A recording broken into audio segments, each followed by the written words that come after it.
The people have spoken. The polls have closed in the general election after long lines, some frustration, and controversy.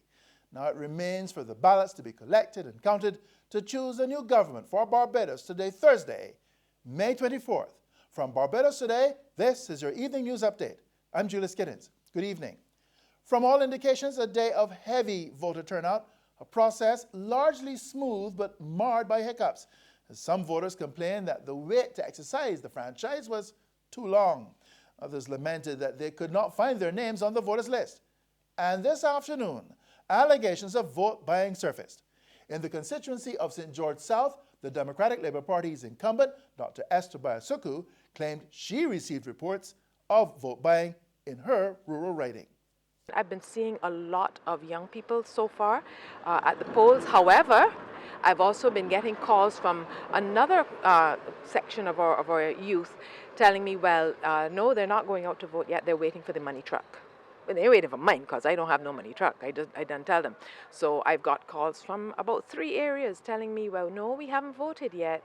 We're waiting for the money truck. So that is still a concern because I think our young people are still not understanding the value of their vote, that it is not. I've had a block say to me, yes, about $8,000 will get them to the polling station. But I'm trying to have our young people understand that it is, when you sell your vote for $8,000, you don't sell your birthright for $8,000, and that's not even for one person. That is for the block. You understand what I mean? You don't sell your vote for any amount of money. Your vote should not be for sale. That is your inalienable right that nobody should be able to buy from you. But amid reports of some trouble spots in today's voting process, both candidates and officials alike report a typically smooth and orderly election. After casting his ballot, the Prime Minister, Frundell Stewart, said he was satisfied that the vote went well.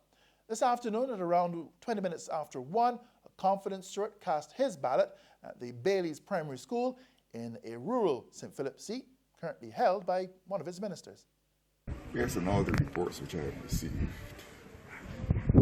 all the constituencies are scenes of a lot of activity. I get the impression that people look forward to this day to exercise their franchise, and this is always a welcome development. I have heard of no incidents that would occasion me any personal disquiet. But so far it seems to be a peaceful election. The partisan activities, of course, heightened, understandably, but no incidents that would cause me to worry. He told reporters he was happy with what appears to be a high voter turnout and was confident that his Democratic Labour Party could return for a third straight term in office. The contest between the major parties has been a very hot one. This election was being looked forward to for some time. I think there's heightened expectation on both sides of the political divide. I certainly every speech I made to stay home, and therefore if there have been long lines and people have been turned out to vote, that is a welcome sign. It shows that our democracy is in good shape. And with thumbs up, the leader of the Barbados Labour Party, Mia Motley, arrived at the Eden Lodge Primary School in St. Michael North to cast her ballot. She too is confident her party will be happy at the end of this day. I want to thank Barbadians for heeding our call to come out early in their numbers. I think we're satisfied that they've done that. There's been a lot of passion on the part of people for their country. People feel that this is a significant, in fact, in many instances, the most significant election since independence, and that this election will determine the direction of our country, whether there is a new dawn or whether we continue upon a path where institutions continue to do poorly and the economy continues to contract. The last 10 years has been referred to as the lost decade for that reason. So we're satisfied that the voters have heeded our call to come out early and to do what is necessary to get to vote. By the same token, we are aware there have been some hiccups, but the truth is that we're managing those in a very orderly manner. Barbados has a tradition of being orderly, and we want to maintain that as far as possible. Those names that have been dropped off the list, we're trying to see what we can get back on the list by the proper processes through the courts and through interaction with the Electoral and Boundaries Commission. But more than anything else, I want everybody to stay calm. We got this one, and we're doing well. Over in St. George South, Grenville Phillips II, the leader of one of the fledgling parties, Solutions Barbados, was upbeat. So much so that he made bold predictions about how many seats his new political party would win in the general election. Well, we are expecting to win at least 20 seats.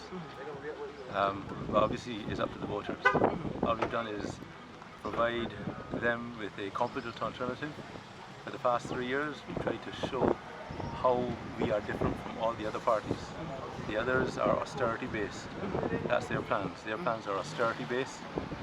We have, for the first time, 3 years ago, the 1st of July 2015, we've explained that ours is non-austerity. We've costed our plans, gave it to economists and accountants. Ours is verified to be non-austerity. We run a surplus in our first year. So we've made it very clear to the voters that you have austerity or you can choose prosperity. And it's really up to them. We are a democracy. Whatever they choose, we live with. Our Wade Gibbons was in the city and its suburbs, Bridgetown, St. Michael West, and St. Michael West Central.